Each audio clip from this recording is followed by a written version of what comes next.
Hey guys, and welcome back to our 5-minute take here at Student Leadership University. Today, I want to answer a question. I want to address a subject that is very important, not just as a leader, but as a follower of Jesus. And that is, how can I be an encouragement to others? What is the recipe for encouragement? And the Apostle Paul actually answers this for us at the beginning of 2 Timothy. Now, it's important to note that 2 Timothy, as a letter, was the last correspondence that we have from the Apostle Paul. We also know from this letter that he probably knew that Paul probably knew this is my final correspondence. And we probably can assume that Timothy read this letter after Paul had already been executed. But in the opening parts of 2 Timothy, in verses 3 through 5 of chapter 1, he goes, hey, let me encourage you. And each one of those verses is a different, chapter 3, verse 3, verse 4, verse 5, each a different ingredient that all make up the recipe for encouragement. Let me read it to you very quickly. It says this in 2 Timothy chapter 1, beginning in verse 3, I thank God, whom I serve with a pure conscience, as my forefathers did, as without ceasing I remember you in my prayers night and day. Verse 4, greatly desiring to see you, being mindful of your tears, that I may be filled with joy when I call to remembrance the genuine faith that is in you, which dwelt first in your grandmother Lois and your mother Eunice, and I am persuaded, I am convinced, is in you also. So here you have Paul beginning the last letter that he would ever write. He's writing it to an individual, a young man that was like a son to him. By the way, Timothy's from Lystra. You remember what happened in Lystra? Paul was driven out of town and they tried to kill him. And after they tried to kill him, he went back to Lystra a second time. And that's when he met Timothy. Could you imagine if Paul would have given up? If Paul would have said, it's a big world out here. I'm going to go somewhere that they won't kill me. Or they already tried to kill me there, so let me go somewhere else. They can try to kill me over there next time.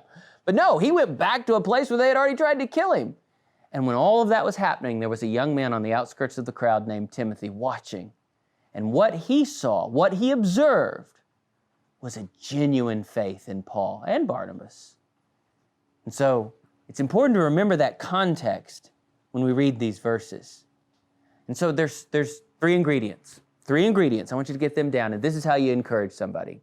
Number one, you pray for them. He goes, without ceasing, night and day, I'm praying for you.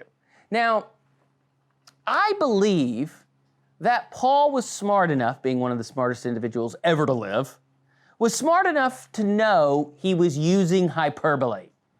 Do I honestly think that Paul was like, you know what, I don't ever stop. Timothy, you're all I think about. All this other mission of God stuff, no. Without ceasing, it's just you. No. Paul is using hyperbole to show Timothy, you're a priority to me when I pray. When I go before God, I pray for you, Timothy. Then number two, the second ingredient is to recognize someone's struggles.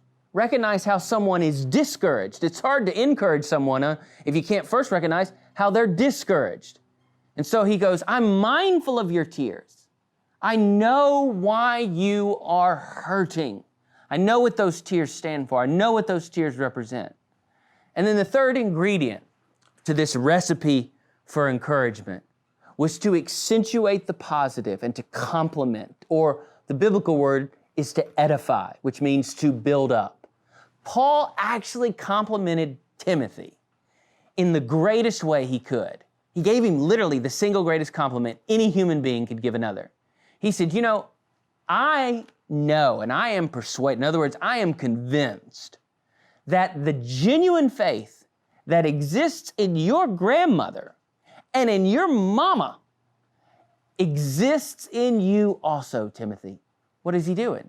He is believing the absolute best about Timothy.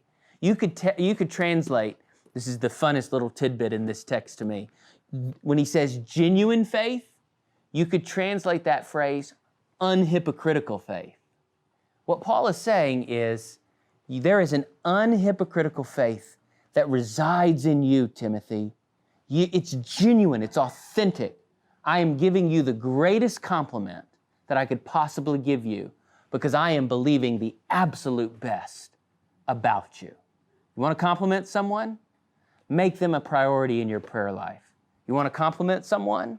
You want to encourage someone? Know what they're struggling with. You want to encourage someone? Believe the best about them.